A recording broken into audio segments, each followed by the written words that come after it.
Hare Krishna, Namaste. Chapter 4, which is entitled as Jnana Yoga, Sloka 21. Nirashiryata chittatma tyakta sarva parigraha shariram kevalam karma kurvannapnoti kilbisham.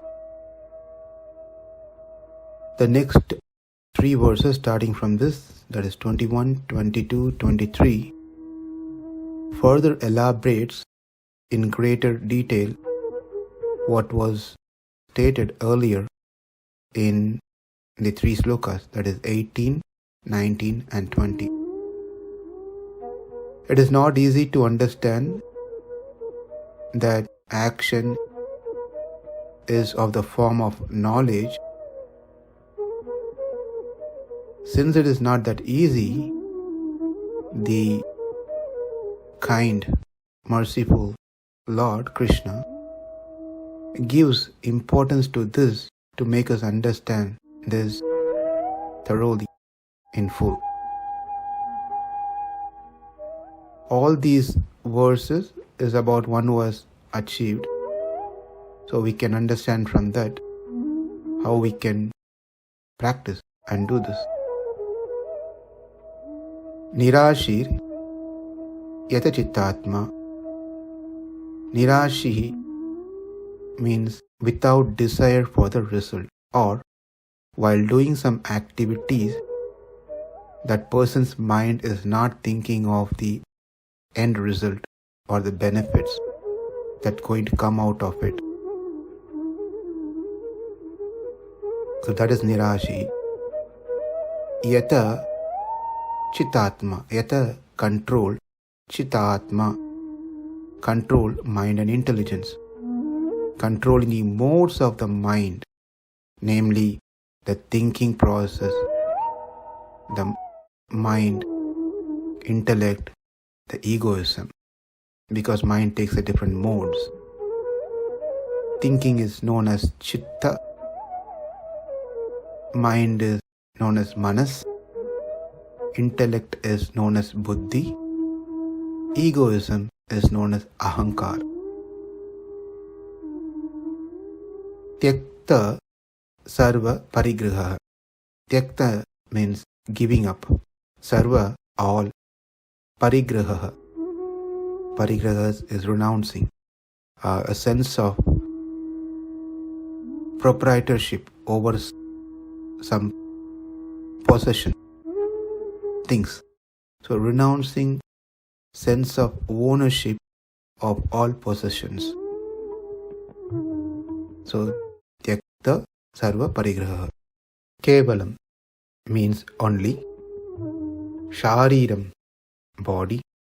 Karma, work. Shariram karma means in keeping body and soul together by usual external worldly action throughout his life. The necessary things for one to maintain the body: bathing, dressing, eating, sleeping, etc. Shariram karma. Kurvan. Kurvan means he who performs. Kilbisham, sinful reaction. The samsara, the material existence, which is the source of sin. So that is kilbisham. Na, never. Apnoti, incur or does acquire. Never acquire. Such a person of understanding acts with mind and intelligence perfectly controlled, gives up all sense of proprietorship over his possession, and acts only for the bare necessities of life.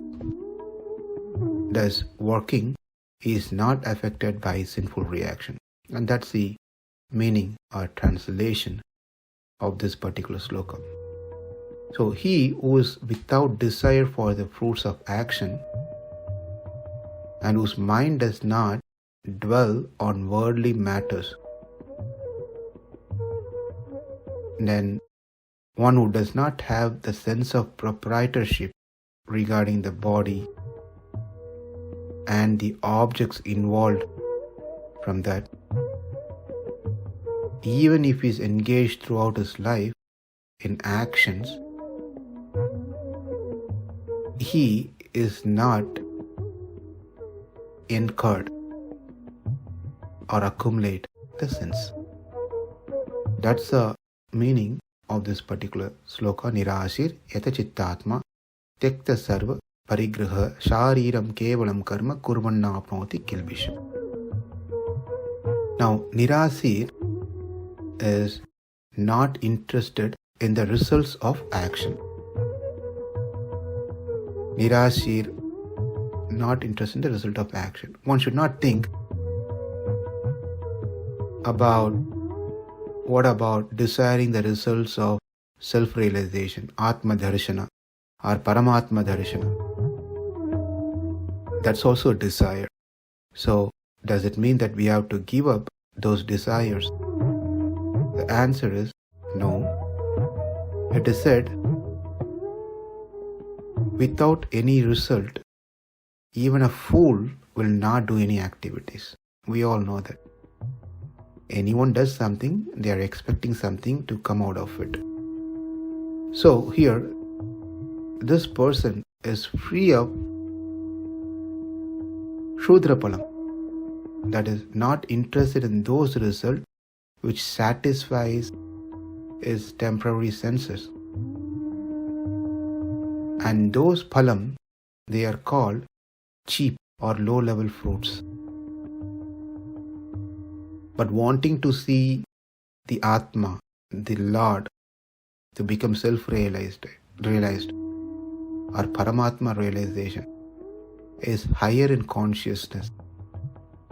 And it is certainly not for any selfish reason to enjoy material products.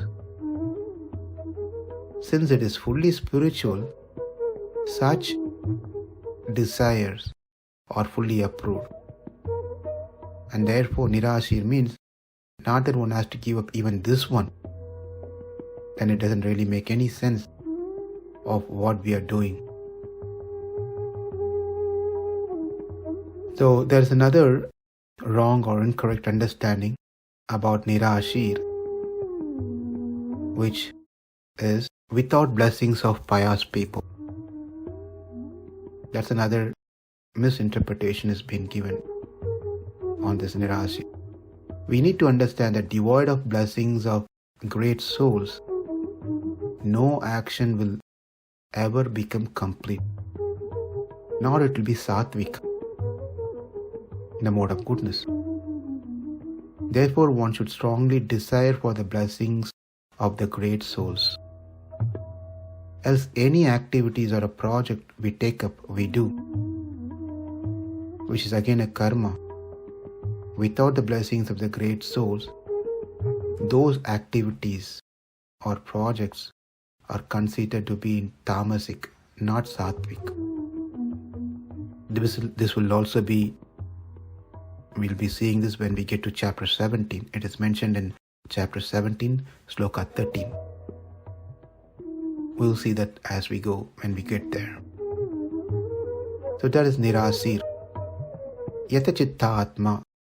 Chit, that is the thoughts, are controlled. Yata chittatma. By this phrase, it is stated that thoughts on worldly matters other than on the self are not entertained in the mind. Chittam, thoughts. There are various modes of the mind, namely thinking, mind, intellect, determination, egoism. In other words, Chittam, Manas, Buddhi, Dhriti, Ahankar. So these are nothing but the various modes or forms that mind takes. Buddhi is receiving the knowledge or perceiving things or understanding external things. That's Buddhi. So this buddhi has the capacity to make determination, dhriti.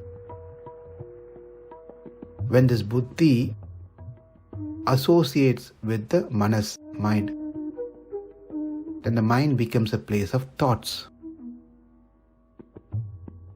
Therefore, if the buddhi doesn't associate with mind, then buddhi have no business. So the mind and buddhi are not same, but since they are closely associated, when the determination dhriti is made, then the mind takes a mode of, the buddhi takes a mode of mind, but they are totally two different things. Nirashiryata chittatma tyakta sarva parigraha shariram kevalam karma kurvannapnoti kilbisham. Namaste. Hare Krishna.